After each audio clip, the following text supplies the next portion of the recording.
This is what my super sleek puff looks like now, but this is what I looked like this morning. So let me show you how I fixed it. I'm using a light oil to bring back some shine to my hair, especially the ends, and then I'm separating any curls that might have coiled together. Next, I go in with my pick to fluff my hair out and direct it upward since we'll be putting it up. I saw another natural using adjustable hair ties and I ordered them so quick, but for today, a regular one will do. I'm putting this around my hair loosely, not doubling at all, but this looks way too basic. I said I want something big. I want something that says I'm here. The idea here is to stretch the hair tie as much as possible to get the puff to appear bigger, but we'll get to that. I'm grabbing my Eco Styler gel and putting that on my hair very generously to begin slicking this down. I go in with a tail comb to smooth out my hair and make sure there are no kinks before we start brushing. Once it's smooth, I'm adding a little more gel, then bringing in the big dog. A good boar bristle brush is a must.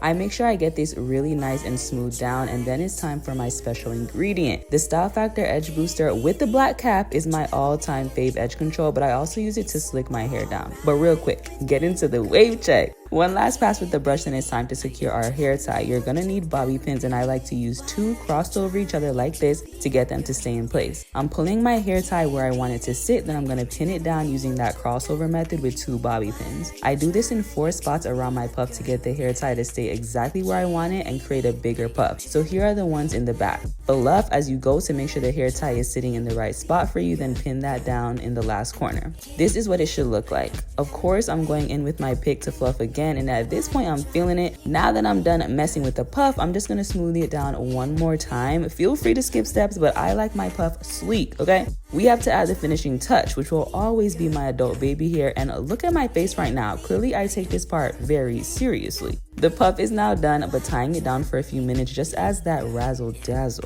And just like that, a good old puff has rescued me from the trenches of a bad hair day. That is why it will always be my go-to and the perfect way to extend any hairstyle.